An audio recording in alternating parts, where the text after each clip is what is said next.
estar en esta computadora. Bien, buenas tardes con todos y con todas quienes están sumándose al stream de la charla del día de hoy. Estamos con Carlos Andrés Vázquez. Bienvenidos, bienvenidas. En unos minutitos más comenzamos, por favor.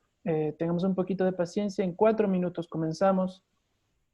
Si llega a suceder que esta sala se llena, vamos a estar haciendo streaming en el Facebook del Museo Partenón, de Parthenon Museum. Así que pueden dirigir e invitar a la gente también al stream de Facebook. En unos minutitos más damos inicio.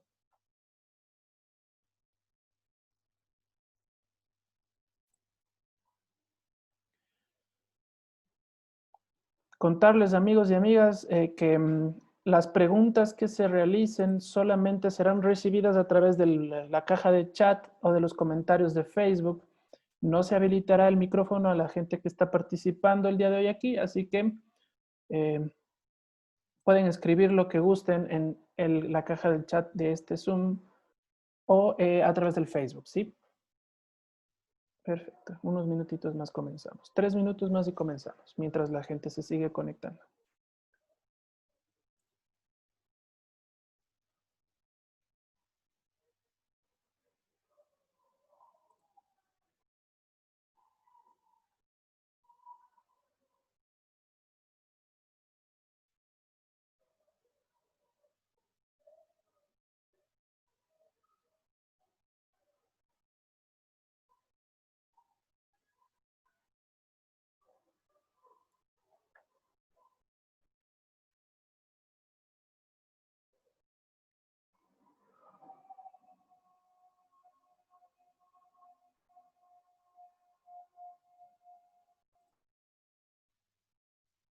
Bien, seguimos esperando que la gente se siga conectando. Gracias a todos y a todas por venir. En unos minutitos más comenzamos con la charla de Charlie Vázquez, Carlos Andrés Vázquez, el día de hoy.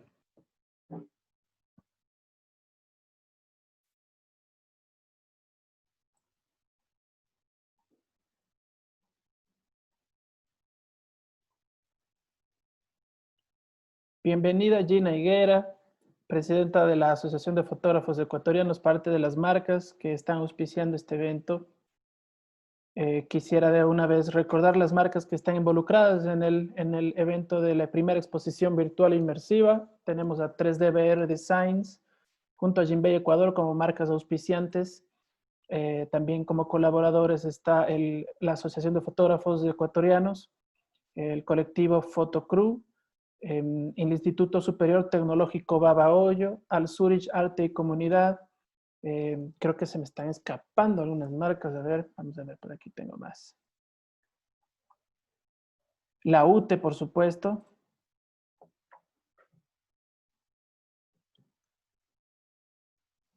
Como ver, ya mismo Renato está anunciando también a los seguidores de Instagram para que se sumen. En un minutito más comenzamos. Hola Gina, buenas tardes.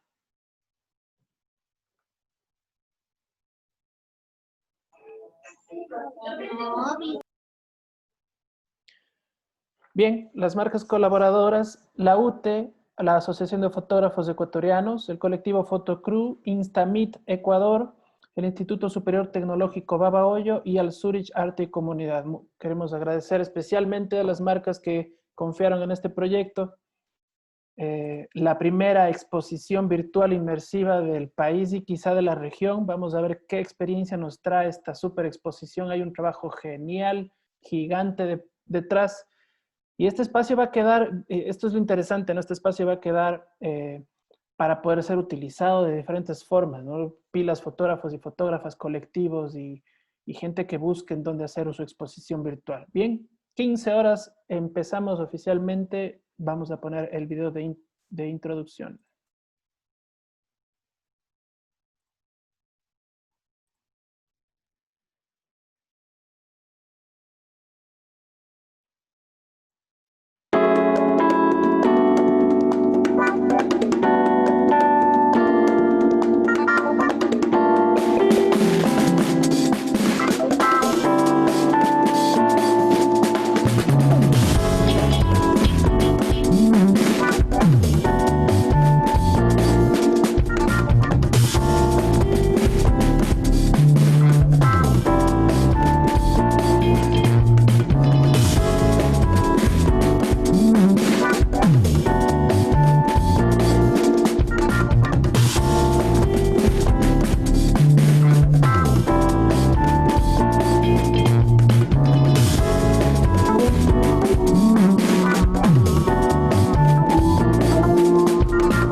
Bien, buenas tardes con todos y con todas. Vamos a empezar ya con la charla de la tarde de hoy con Carlos Andrés Vázquez, quien nos acompaña el día de hoy con su fotografía.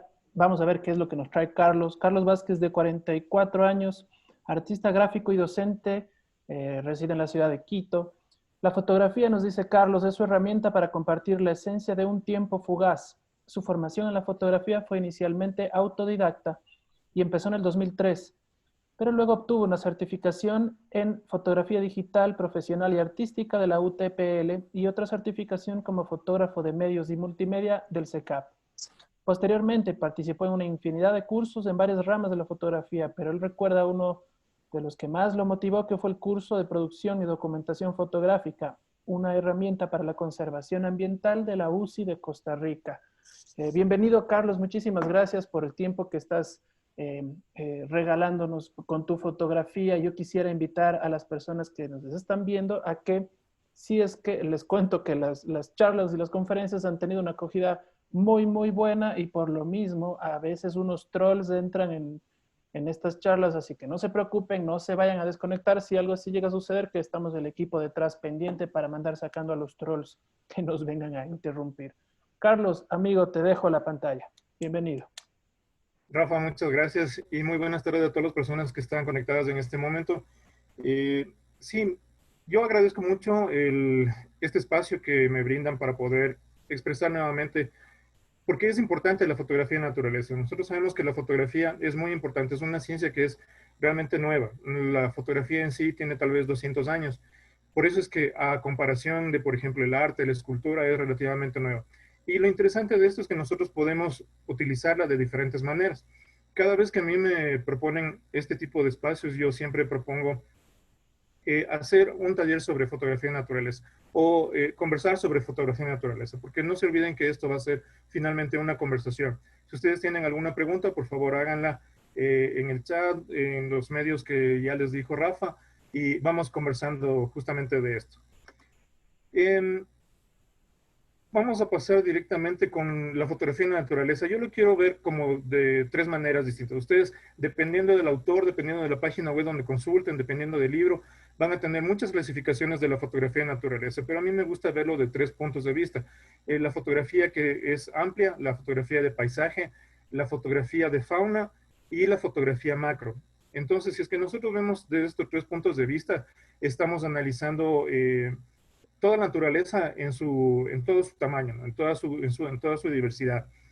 Vamos entonces en esta tarde a conversar un poco sobre este tipo de fotografía de naturaleza, que está dividida en estos tres grandes campos, y también vamos a ir conversando inclusive de cosas como lo que nos está pasando ahora de la pandemia. La fotografía de paisaje, como ustedes ya lo pueden deducir, es justamente retratarnos de manera amplia, de manera grande, lo que nos ofrece la naturaleza, que son nevados, que son praderas, que son cascadas.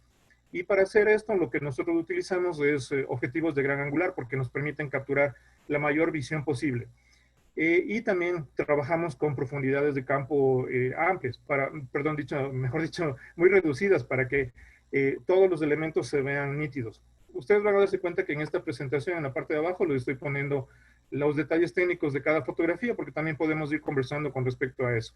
Y después, si es que alguien quiere esta presentación, también les puedo enviar para que esos detalles no se queden ahí, sino que también sirvan de alguna manera didáctica. En la fotografía de naturaleza nosotros utilizamos, como les había dicho, es súper importante utilizar una profundidad de campo que permita, por ejemplo, en esta fotografía de aquí, ver los detalles que tienen el nevado, ver los detalles que tienen en las nubes, sin importar qué tan lejos o qué tan cerca están de la cámara. Si ustedes se fijan ahí, estoy utilizando un F13. Es una apertura de diafragma que no es ni tan abierta ni tan cerrada, más bien es una fotografía que fue tomada así debido a que estoy utilizando un filtro. Esto es porque en la mañana en que tomé esta fotografía, claro, era demasiado brillante, el reflejo del sol también era muy intenso en el nevado, entonces por eso si es que le pongo un filtro ya puedo ir regulando de mejor manera también los aspectos de la fotografía. Acuérdense que la fotografía naturalista da justamente eso, ¿no? Retratar lo que nosotros vemos, lo que a lo mejor no se puede ver muy comúnmente. Por ejemplo, esta cara del Cotopaxi no es tan común verla. Nosotros siempre tenemos presente la cara que se ve desde Quito. con con la pared negra característica que hay justo en la cúspide. Otra cosa que nosotros tenemos que darnos cuenta en la naturaleza es que es movimiento. Y utilizando algunas técnicas uno puede retratar ese movimiento. Por ejemplo, este es el típico efecto de velo de novia que se suele hacer en las cascadas. Ustedes pueden darse cuenta abajo en la parte técnica. Esta es una fotografía que se demora 30 segundos. Es 30 segundos, pero ¿y por qué no se ve quemada la fotografía? De igual manera, también estoy utilizando ahí un filtro para poder capturar la cascada. Esta es la gran cascada del río Pita. La fotografía de naturaleza también nos permite registrar de manera histórica algunos eventos, ¿no? Muchos ecuatorianos tuvimos la oportunidad de ver en toda su amplitud, en toda su magnanimidad, la cascada de San Rafael, que en su época fue la más grande del Ecuador. Ahora lamentablemente no sabemos cómo está esto, ya inclusive no podemos ingresar a esta parte para ver qué es lo que quedó de la cascada, ¿no? Pero al menos si es que nosotros tuvimos la oportunidad de tomar una fotografía, eso se convierte en un registro histórico. Entonces fíjense que la fotografía de la naturaleza nos está dando varias alternativas, ¿no? En este caso estamos fotografiando, estamos retratando lo que puede ser, lo que fue. Carlos, justamente Sí, creo que vale aprovechar el tema que has tocado, ya que tenemos una pregunta que podría interesarte, claro. ¿no? ¿Por qué la fotografía de la naturaleza es de tu interés? Que nos envía la pregunta el perfil San. Gracias, San, por la Ah, pregunta. Cuéntanos. sí, de hecho, yo comencé con fotografía de naturaleza hace muchísimos años con todavía las cámaras de rollo. A mí me gustaba siempre subir montañas, hacer caminatas, eso lo hago desde que soy adolescente y muchas veces era muy gracioso porque yo intentaba contar las cosas que yo veía y a veces a mí no me resulta tan fácil eso. Entonces aprendí a utilizar una cámara y con eso era mucho más fácil mostrarnos. Mira, vi esta cascada, esta laguna, este atardecer, así se ve de esta manera desde la cima de una montaña. Entonces a mí me sirvió mucho la fotografía de naturaleza desde esa época. Y claro, era mucho más difícil, ¿no? Porque uno tenía la cámara de rollo, tenía el limitado número de fotografías, uno tenía que ser un poco más prolijo para que no se desperdicien los rollos, no se desperdicien Claro. las fotos. Entonces, ahora, el momento que tenemos fotografía digital, eso es mucho más fácil, ¿no es cierto? Ahora tenemos una cantidad de almacenamiento que es prácticamente ilimitada. Claro, y creo que vale aportarte con una nueva pregunta respecto a Sí, esa comparación de fotografía análoga que hacías antes y la digital de ahora, ¿no? Pris Kell tiene una pregunta que nos dice, ¿qué tipo de filtros utilizas ahora y dónde se podría conseguir este tipo de filtros un poco, ¿no? Y le bueno, agrego también, en la sí, fotografía análoga también habían filtros antes, ¿cómo se manejaba antes? claro, los filtros no son un invento nuevo. Entonces, lamentablemente en la época en que yo comencé con las fotografías, tenía una cámara compacta, entonces no tenía la opción de ponerle filtro. Un poco más adelante, ya mi papá me dio una cámara que tenía una Canon que podía cambiar lentes. Ahí tenía filtros también, filtros de degradado. Eh, pero me parece que eso se ha avanzado muchísimo en esta última época ya con la fotografía digital. ¿Qué tipos de filtro utilizo? Eh, Hay varios tipos de filtros, ¿no? Porque, por ejemplo, si ustedes buscan filtro en Amazon, les van a salir filtros de $15, $10. Esos podrían servirte. No son malos, pero definitivamente no son los mejores filtros. Los mejores filtros ya estamos hablando que te pueden costar unos $80, unos $100. Filtros de 10 stops significa que va a parar la luz 10 veces. Esos, por ejemplo, ya voy a mostrarles unas fotografías que tengo más adelante. En todo caso, es cuestión de bolsillo, ¿no? Si quieres tener unas fotografías buenas, uno también tiene que invertir un poco en eso.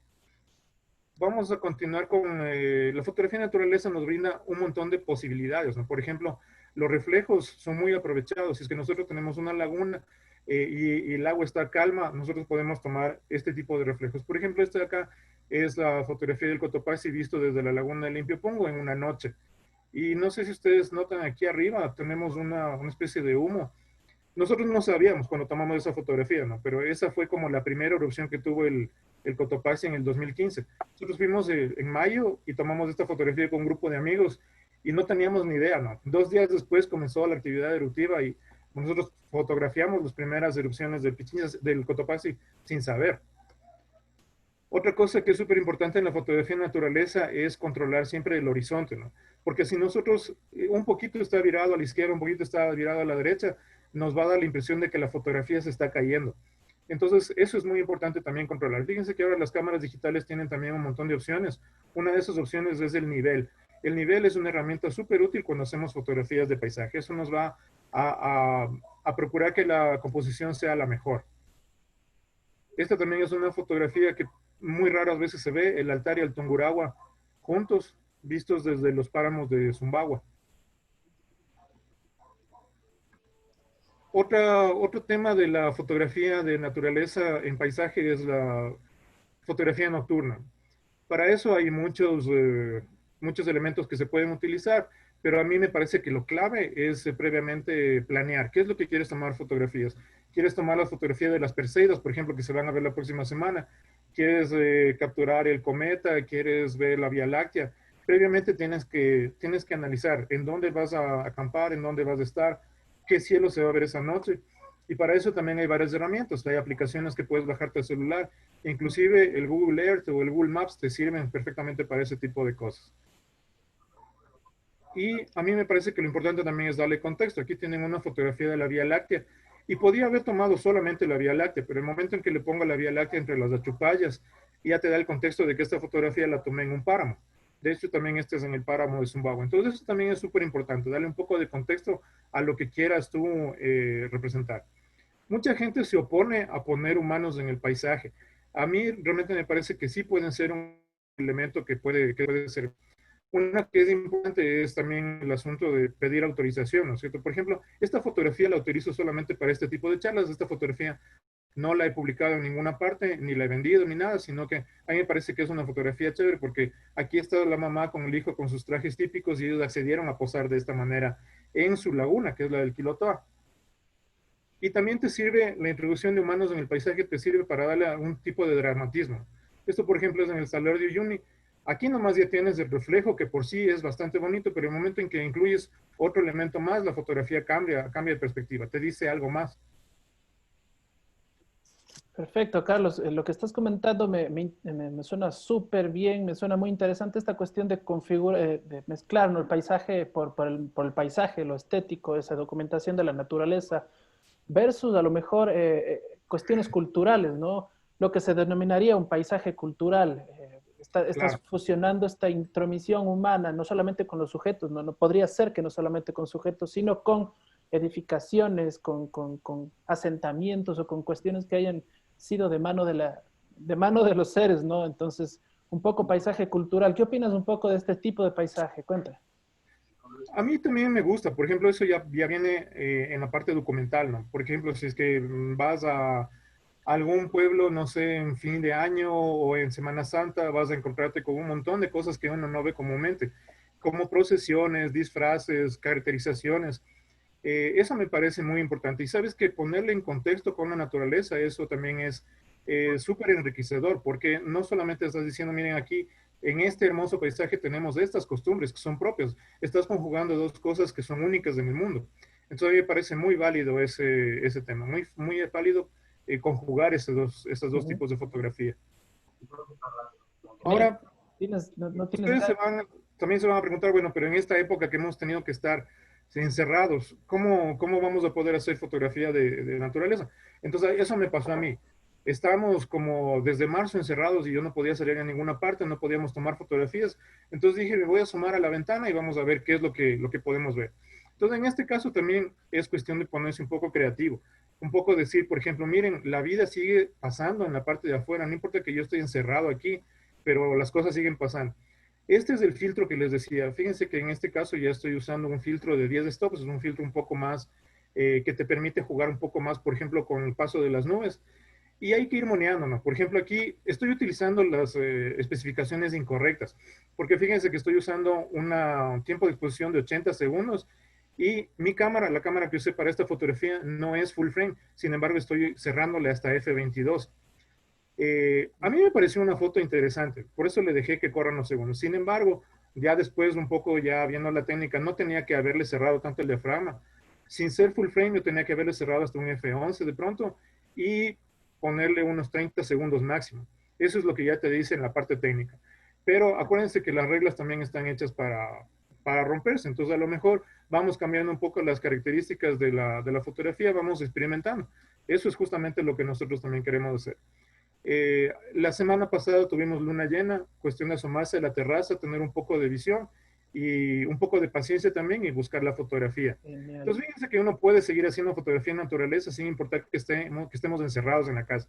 Si es que nosotros tenemos las ganas, sobre todo, de seguir capturando esos momentos que están pasando afuera, pues es cuestión de ponerse un poco creativo. Acá otra vez estoy usando el filtro de 10 stops y fíjense que ahora ya manipulando un poco mejor la técnica, le cerré solamente a esta F16 y esta fotografía ya está tomada solamente en 10 segundos. Entonces ahí ya me estoy apegando más a la técnica correcta. Otra cosa también que me pareció importante es, yo madrugo, cuando estoy trabajando madrugo todos los días, pero nunca veo el amanecer. Entonces ahora puedo madrugar y puedo estar en la casa. Entonces fíjense que también algunos días amanecí viendo el Cayambe. Justo en mi casa se ve el Cayambe. Entonces tengo algunas fotografías del Cayambe en el amanecer. Y si es que nosotros nos damos cuenta, estamos en Quito, nos damos cuenta al otro lado, al occidente, uno también puede capturar la puesta de la luna, que eso también es algo que nosotros sabemos que existe, pero que casi nunca vemos, porque siempre estamos atareados desayunando, yendo al trabajo, viendo qué es lo que tenemos que hacer y se nos pasan las cosas por alto. Se nos pasa la vida por delante y nosotros no nos damos cuenta. Y Así entonces es. la cuarentena también nos ha dado ese chance, ¿no? De ver qué cosas nomás pasan aquí en la casa sin que nosotros las sepamos descubrir. Pasemos de tema, vamos a conversar un poco de fotografía macro.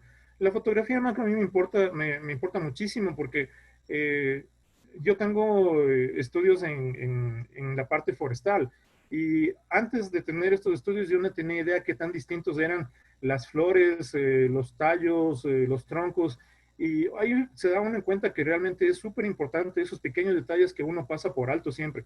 Uno camina por un jardín, uno camina por un bosque y nunca te das el tiempo de darte cuenta que esos pequeños detalles realmente hacen la diferencia.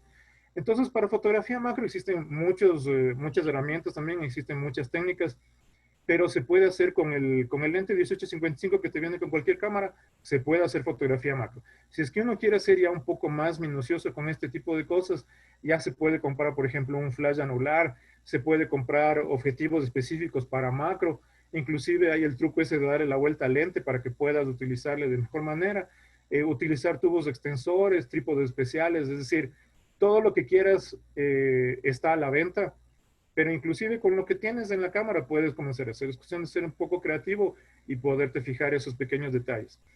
En fotografía macro no solamente estamos hablando de las plantas, sino que también existen un montón de amigos que no les vemos o que están ahí y que a veces les pisamos. Por ejemplo, este pequeño grillo. Eh, y es bien fácil tomarse la molestia de hincarse, irse un poco más al suelo y tomar una fotografía de estos animales que son súper importantes en la conservación justamente de la naturaleza. Por supuesto, cuando estamos fotografiando este tipo de animales, ellos no es que van a estar posando, entonces podemos recurrir, por ejemplo, al uso de flash.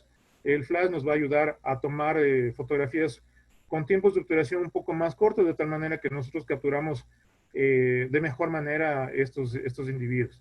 Por ejemplo, este de aquí estoy utilizando un lente 50 milímetros, f9, 1/30 segundos de ISO 1000. Fíjense que es ISO 1000 porque uno a veces no tiene las condiciones de luz que uno quisiera, ¿no? Una cosa que siempre me preguntan cuando doy estas charlas es cuál es la fórmula mágica para calcular el ISO, el tiempo de obturación, cuánto le cierras al diafragma. Realmente no existe una fórmula, porque son momentos. O sea, en este momento, para este específico momento, estas son las condiciones que yo quise. Si es que un fotógrafo está ahí y quiere tomar otra fotografía del mismo momento, va a utilizar otras especificaciones. De pronto eso no podemos decir, no podemos como poner la fórmula mágica, ¿no? Siempre nosotros tenemos que estar jugando con el ISO, con el diafragma y también con el tiempo de obturación. Una cosa que es súper importante cuando estamos nosotros tomando fotografías de fauna, que ya también nos estamos metiendo en ese otro campo, es que el enfoque siempre tiene que estar en los ojos. Eso es súper importante. Aquí pueden darse cuenta que podemos ver que el resto de la rana, en este caso, está un poco difuminado, pero lo que nos interesa es que el enfoque está justamente en los ojos. Y eso se logra bastante fácil si es que tú le pones el modo de enfoque en Live View y le agrandas a la pantalla. Con eso vas a estar perfectamente seguro que el enfoque está en el punto en el que tú quieres. Y en el macro también es importante ver esos pequeños detalles y composiciones, ¿no? Esa composición del espiral que es muy difícil encontrarla, eso es relativamente fácil encontrarle en la flora. Eso nos permite entonces trabajar nuestra composición y Querido fijarnos Carlos, en esos detalles que no vemos. Por ejemplo, meterle la cámara en una flor y ver qué hay adentro. Dime, Rafa, ¿qué me querías decir? sí, mira, no tienes idea, te están lloviendo las preguntas, voy a intentar resumirlas un poco, pero Claro. quiero aprovechar porque un poco Carolina 51 nos pregunta como usando celular, ¿cómo podría un celular ser utilizado para fotografía macro sin que pues no caigamos en aberraciones como ruido, un poco? ¿Qué tips darías tú para que la calidad de esa imagen de sacada de un teléfono celular sea la mejor? Verás, yo me he quedado sorprendido con los últimos celulares, por ejemplo, los Xiaomi tienen unas cámaras espectaculares. Samsung, por supuesto, lidera en este campo. ¿Qué decir de los iPhones? Entonces, cada vez los teléfonos vienen con mejores características. Lo que yo les recomiendo es que se familiaricen súper bien con su teléfono. ¿Qué nomás puede hacer su teléfono? Pónganle en modo profesional o en el modo pro que tienen algunos teléfonos y vayan verificando, ¿no? Qué cosas pueden hacer, qué cosas pueden cambiar. Y eso les va a dar un espectro un poco más grande de qué nomás pueden tomar con su cámara. Miren que en algunos casos, por ejemplo, Samsung, ese dato a lo mejor casi nadie lo sabe, pero Samsung fabrica lentes para microscopios. Y esos lentes para microscopios son a veces los mismos que utilizan en sus lentes o son modelos que se basan en esos lentes. Entonces son lentes que son súper buenos. Inclusive algunos celulares ya tienen la función macro. Con eso te ayuda muchísimo para tomar este tipo de fotografías.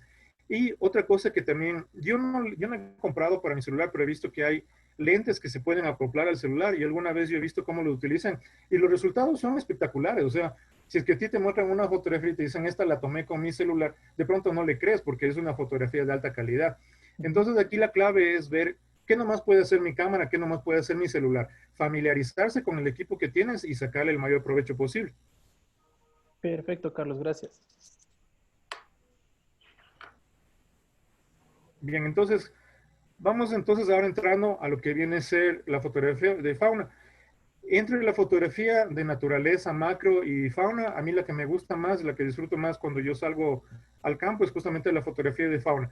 ¿Por qué? Porque es otro nivel buscar, por ejemplo, estos pequeños animales. Nosotros sabemos que existen en el bosque, pero ellos, claro, siempre suelen estar asustados de los humanos, entonces van a estar escondidos. Si es que tú tienes la suficiente paciencia, puedes encontrar entonces este tipo de fotografías. Esta es un ave que debería ser muy común en Quito, que lamentablemente por la expansión urbana ya se fue yendo para los montes y ahora lo puedes encontrar, por ejemplo, en zonas alrededor de Quito. Lamentablemente aquí en Quito ya es muy difícil que lo podamos encontrar. Y una cosa que también es importante que van a notar aquí en las fotografías que les voy a mostrar es que tienen la identificación de la especie. Eso también es súper importante. Si es que uno toma una fotografía, se puede convertir en una fotografía que sea una referencia científica.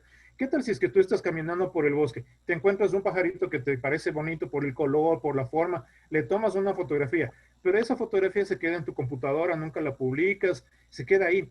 ¿Y qué tal si es que tú estás tomando una especie que está en vías de extinción? O si es que es una especie que no estaba registrada en esa zona. Entonces ahí la fotografía te sirve como una herramienta científica para justamente identificar, hacer estadísticas y luego ir viendo si es que la población baja, si es que la población sube. Y como les digo, es una cuestión de paciencia. Por ejemplo, yo me he ido a Puerto López 3 veces. La primera vez casi no vimos nada de ballenas. La segunda vez vimos ballenas así de lejos. Y a la tercera vez recién es que vimos ballenas muy cerca, como a 20 metros del barco. Entonces, fíjense que también es cuestión de perseverancia. Yo decía, yo tengo que conseguir las fotografías de las ballenas. Y realmente yo ya decía, pero ya me fui 2 veces, de pronto ya no voy a lograr. Vamos nomás, seamos perseverantes en esto. Y verás que luego también logras las fotografías que tú las quieres. ¿Cómo se toma una fotografía de naturaleza? Yo les recomiendo que lo principal es no ser llamativo. No les voy a decir que tengan que ponerse así, tal como están viendo aquí en esas fotografías, ¿no? Totalmente camuflados y eso, pero sí utilizar colores discretos, exacto, así, Rafa. Utilizar colores discretos, no te vas a ir con una chompa que sea fosforescente para tomar fotos de naturaleza. Ahí los animales se van a huir. Entonces, por lo general, mimetizarse, tratar de ser parte del entorno y ahí te va a ir mejor en la fotografía de naturaleza. Y como les decía, ser perseverante. Ustedes van a darse cuenta que esta foto no es una buena foto del gallo de la peña. Esta foto, como ustedes pueden darse cuenta, aquí tiene bastante ruido, porque si ven el ISO es 3200. Y por supuesto, esta fotografía fue tomada ya en horas de la tarde, con una luz muy oscura. Y les cuento un poco la historia de esta foto. Estábamos como unas 15 personas intentando tomar una fotografía. Y como en este sitio era una pendiente, era una ladera, teníamos que ir solamente de 5 en 5. Entonces yo estaba en el último grupo. Los dos primeros grupos no pudieron ver al gallo de la peña, le oían que estaba por ahí, pero no le pudieron tomar. Y cuando ya me tocó mi grupo, se estaba consumiendo el tiempo que teníamos también para tomar la fotografía. Y decían, bueno, ya comencemos nomás a subir. Comenzamos a subir, pero dos fotógrafos nos quedamos. Dijimos, hagamos el último intento, esperemos ese último minuto. Y en el último minuto, por unos 7, 8 segundos, saltó el gallo de la peña casi al frente de nosotros y le pudimos tomar la fotografía.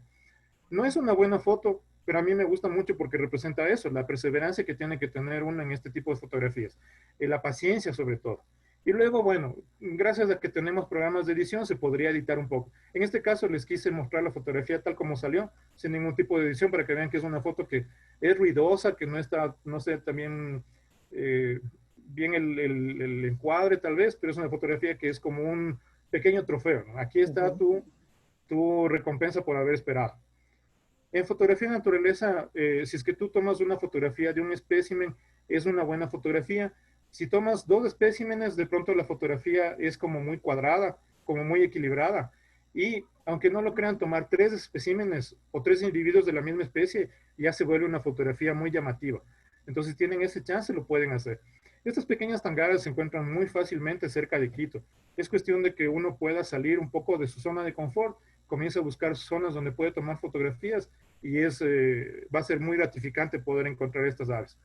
Después, si es que ustedes quieren, nos puedo pasar una lista de lugares en los cuales pueden encontrar este tipo de aves y son muy cercanos de Quito. Una de las herramientas más importantes de la fotografía de naturaleza es registrar las características de un animal. Por ejemplo, este de aquí es el tucanete lomirrojo. Yo le pude haber tomado a este tucanete de frente, pero yo lo que hice fue esperar a que se dé la vuelta, porque justamente aquí, en este lomo rojo, es donde toma el nombre. Entonces también hay que ser un poco cuidadoso con esto, ¿no? Por ejemplo, este colibrí. Si es que este colibrí tú le ves de frente, va a ser totalmente café y a veces se parece a un colibrí aburrido. Pero este colibrí tiene su parte importante en la parte de atrás. Fíjate que aquí se forman los colores del arco iris en sus alas traseras. Entonces, la idea también es esperar. Identificar un poco la especie, saber un poco qué es lo que vas a tomar la fotografía y esperar, tomar la fotografía adecuada. Y de nuevo está el asunto de otra vez de que el enfoque esté justo en los ojos, ¿no es cierto? Yo sé que esto es muy complicado, sobre todo con las aves, pero uno sí tiene que tratar de estar al mismo nivel de las aves. Eso se logra un poco hasta subiéndose a los árboles, siendo un poco cuidadoso, pero las fotografías que son a nivel de los ojos del animal son las que realmente son más cautivadoras. Porque si tú tomas una fotografía de un ave que está encima tuyo, a lo mejor lo que ves es la parte de abajo, las patas, no ves las características principales del ave. Y uno también va aprendiendo. Por ejemplo, mira aquí, les puse en signo de interrogación si es que esta es la especie, porque yo no estoy seguro. O sea, a mí me pareció bonita esta fotografía, la tomé esta foto de esta ranita en el oriente, pero después mis amigos herpetólogos me dijeron, no, cuando es en ranas tú tienes que tomar la fotografía de la espalda, porque en la espalda ves los patrones que identifican a la especie. Por eso es que esto está, suponemos que es de esta rana, pero para estar totalmente seguros yo tenía que haber tomado la fotografía de la espalda. Entonces uno también son cosas que uno va aprendiendo, ¿no? Y otra cosa es mezclar el hábitat con los animales. Y es que, por ejemplo, en este caso de aquí en el noroccidente, es muy fácil encontrar estas dos especies que son bien contrastantes porque son de colores totalmente distintos. Pero fíjate que en ese momento estaban las dos en la misma rama. Entonces también puedes poner, tienes que tener esa suerte también, ¿no?, de tomar estas fotografías. Y, por ejemplo, retratar una cosa que es bien curiosa, que es el dimorfismo sexual, que se da muy comúnmente en las aves. Entonces, fíjate que hay aves que son, el macho tiene unas características y la hembra tiene otras características. Eh, y tener a los dos géneros de la misma especie es también, es una cosa de bastante suerte. En este caso, estos fruteros pechinaranjas son bien característicos igual del noroccidente de Pichincha y tenerlos a los dos en la misma rama es una cuestión así súper, súper especial. Y de nuevo está el asunto de que estén en su hábitat, buscar contrastes, colores, composiciones. Ahí también ya viene el asunto artístico de las fotografías. Esta fotografía ustedes la deben haber visto en muchos lugares. Mucha gente dice aquí se están besando la mariposa con la tortuguita. Primero no es tortuga, es una charapa. Y después, lo que está haciendo aquí la mariposa es succionándole el líquido salino de los ojos. Entonces, por eso que esta fotografía es bien común. Es una fotografía bonita porque se presta para la composición, pero también uno tiene que saber un poco de lo que está pasando acá, ¿no es cierto? Entonces, si tú estás en el oriente y ves charapas en un río, tienes que solamente esperar un poquito que las mariposas van a comenzar a rodearle a la charapa y vas a tener la fotografía. Entonces, también es cuestión de ir investigando un poco qué es lo que está pasando en el mundo animal. Este jilguero, por ejemplo, es un jilguero de páramo, se alimenta de las orejas de conejo del frailejón. Y este es un comportamiento que yo no había visto nunca. Por eso me pareció importante. A lo mejor aquí me dicen el encuadre está muy lejano, a lo mejor yo pude haber hecho un encuadre más cerrado aquí del ave, pero no, lo que yo quería mostrar es que esta ave está tomando el fruto de estas flores, de estas plantas. Entonces estoy registrando la alimentación de la planta. Los tiránidos, por ejemplo, este Tropical Kimber, se alimenta de insectos y ahí estoy demostrando que se está alimentando. Aquí sí les quedo debiendo el nombre de este arácnido, no pude identificarle porque me faltaron elementos de juicio, ¿no? Pero aquí lo que estoy identificando es que le atrapó un grillo y se lo está devorando. Entonces también estoy registrando la alimentación. Por supuesto, en este caso, la tarántula estaba ocupada comiendo. Entonces yo pude prender una luz, estoy en la noche, pude prender una luz LED, bajarme al suelo con el lente 50 milímetros, acercarme lo más que pude y tomar la fotografía de la tarántula. Yo sabía que ella iba a estar ahí, porque ella estaba dedicada a lo suyo. Esta fotografía no es una buena fotografía, porque si la ven aquí tengo este palo que estorba, pero en cambio es una fotografía súper interesante porque el colibrí que estamos viendo es el colibrí pico espada, es un colibrí de altura. Sin embargo, esta fotografía fue tomada en el oriente. ¿Por qué bajó el colibrí allá? ¿Cómo es que llegó? No sabemos, pero por lo menos tenemos el registro científico de que está ahí. Eso después ya podemos investigarlo. Otra cosa de comportamientos que nosotros no vemos. ¿Cómo construye el nido un ave? Nosotros sabemos que tienen nidos y a lo mejor vemos los nidos, pero no tenemos idea cómo es el proceso. Entonces, si tomamos fotografías de esos comportamientos, vamos a tener mejor claro cómo sucede eso, ¿no? Otra cosa que es súper importante es tomar este tipo de aves. Este tipo de aves la hemos visto en Quito y en casi toda la sierra. ¿Tú le reconoces, Rafa, qué tipo de ave es? Tú también debes de haberle visto. No, ¿para qué? Con esa cabeza blanca no. Parece las aves de Cuenca, pero con la cabeza blanca no. Mira, Parece, acá les llamamos chugos, es pero un no. gorrión. Es un gorrión común, como el que está aquí abajo. ¿Qué Ah, le pasó a exacto, este gorrión exacto. aquí? Esta es una anomalía. Es una anomalía que en Ah, este caso se llama, es una aberración, es una mutación. No es albino, es parcialmente leucítico. Esa es la condición que tiene este gorrión. Este gorrión está en el parque de Guápulo y por lo menos tenemos registro de este gorrión desde el 2004, desde el 2014, perdón. En el 2020 no he visto fotografías del gorrión, a lo mejor ya murió, pero por lo menos ya lo teníamos identificado. ¿Qué es lo que le pasó? ¿Por qué cambió el color de la cabeza? Eso ya lo vamos a dejar para luego, pero ya tenemos el registro fotográfico. Esta es una escena que se está volviendo más común. Aquí tenemos esta ave que parece un cuervo, es un vaquerito brillante y es un ave migratoria. Y es un ave que es parásita, es decir, la mamá de esta ave pone un huevo en un nido que no es el suyo y la mamá gorriona en este caso cree que ese huevo es suyo y la alimenta como si fuera suyo. Este comportamiento hace unos 20, 25 años no era visto aquí en el Ecuador porque esta ave viene del sur, pero ahora cada vez es más común. Y si es que nosotros tenemos esos registros, luego también podemos ver qué es lo que está pasando, por qué está viniendo más el Shiny Carver acá. Y este de aquí también es una fotografía que es un poco rara porque es una serie de fotografías. También no son buenas fotografías, pero lo que nos dice esta secuencia es que los cóndores vuelan en bandadas. Nosotros por lo general sabíamos que el cóndor máximo va con su hembra y no les vemos juntos. Pero en este caso vimos una bandada, una pequeña bandada, ¿no? Eran tres cóndores y estaban volando en la misma coreografía en el Parque Nacional Cotopaxi. Esta fotografía, por cierto, yo estaba con unos amigos que son ornitólogos. Ellos están intentando identificar por qué estaban haciendo esto los cóndores. Sabes que los cóndores no cazan, estaban buscando comida, pero ¿por qué lo hacían en grupo? Ese es un comportamiento que no teníamos idea que tienen los cóndores. Y luego tenemos lugares que son muy cercanos de Quito, en los cuales nos permiten, por ejemplo, este tipo de composiciones ya artísticas. Es cuestión de uno ir buscando, ¿no? Como les digo, después si quieren yo les puedo dar una lista de lugares que pueden ir.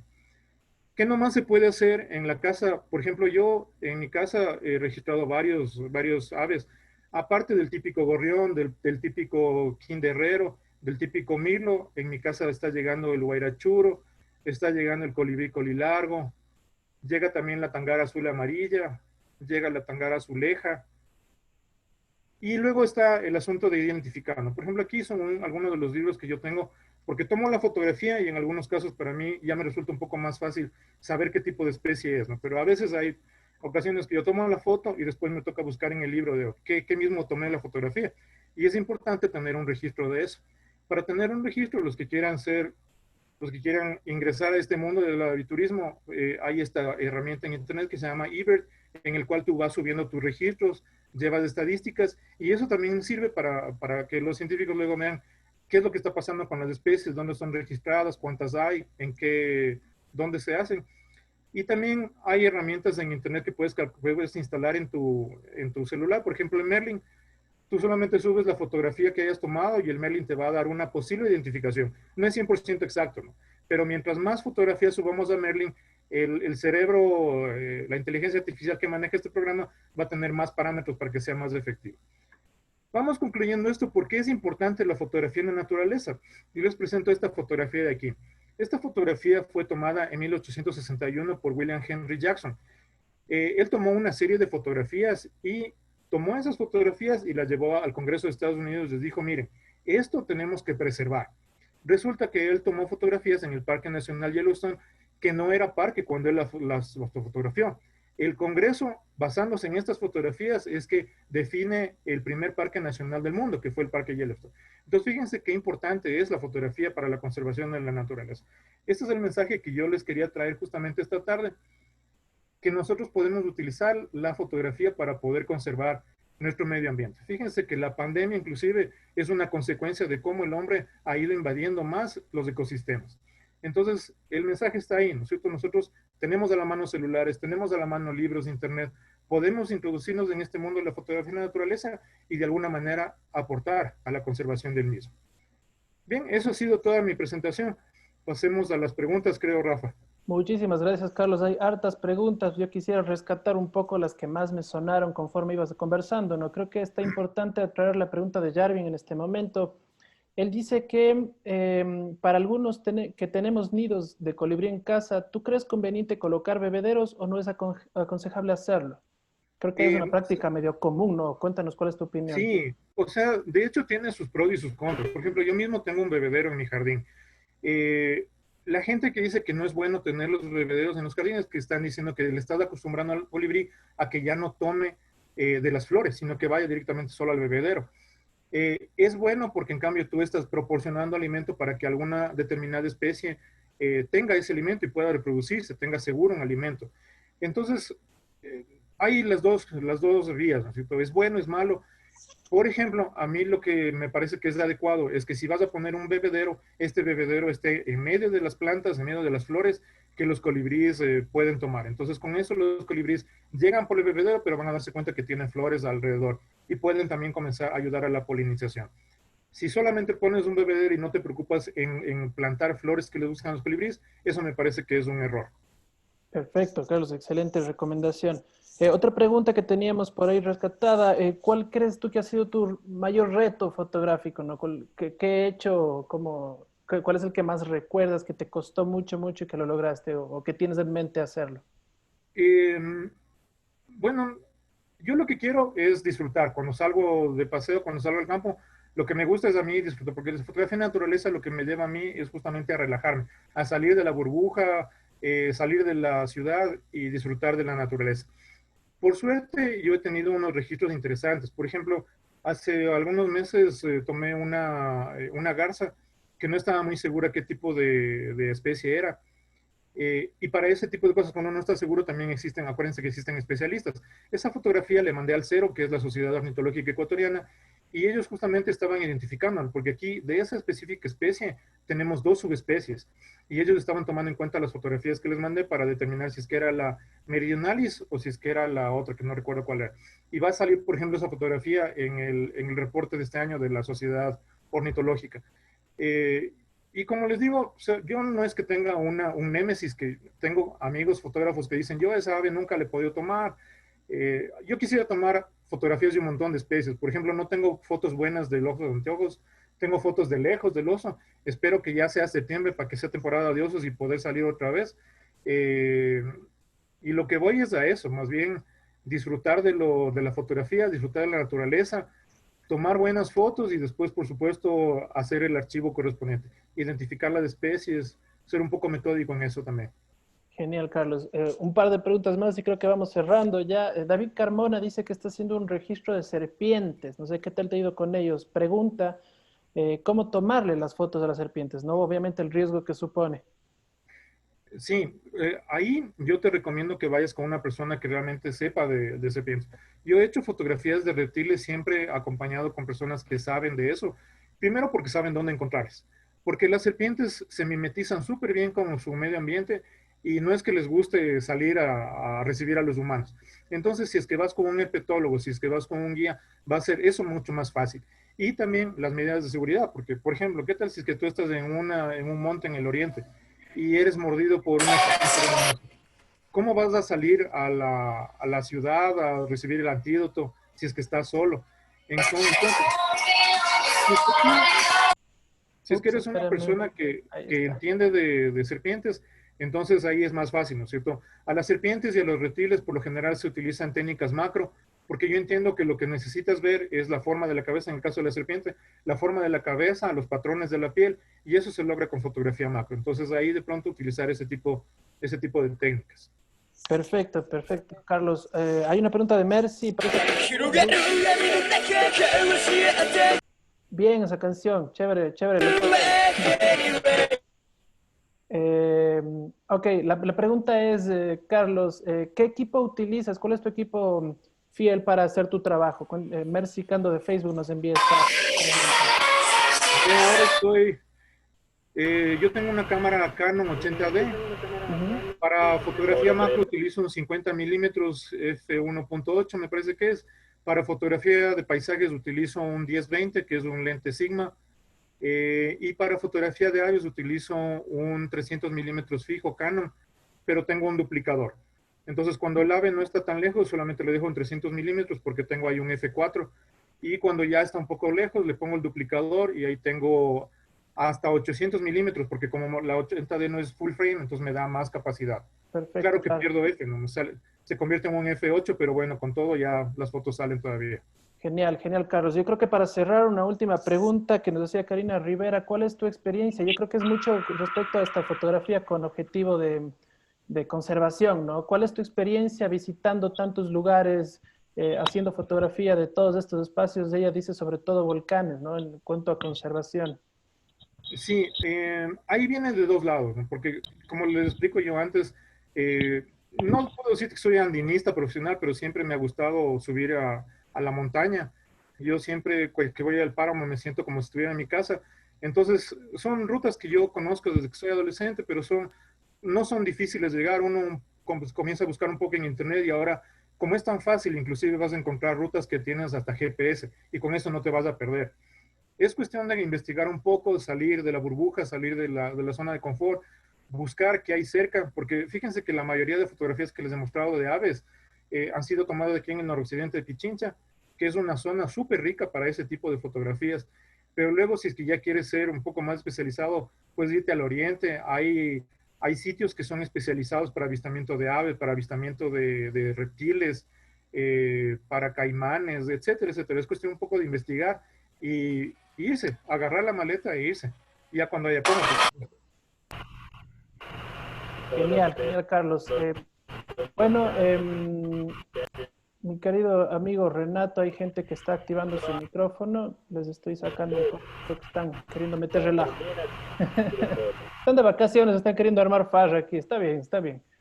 Debe ser lo que lo necesitan mismo. Mi querido Carlos, Charlie, muchísimas gracias por toda tu presentación. Ha sido un gusto tenerte por aquí. Eh, permitamos, bueno, dejamos de compartir un poco para poder verte mejor. Ahí está. Muchísimas gracias por el tiempo que te has puesto, ¿no? En la presentación. Te agradecemos muchísimo. Creo que de parte de Renato también, de la organización con 3DBR. Designs con Jinbei Ecuador. Muchísimas gracias por el tiempo. No sé si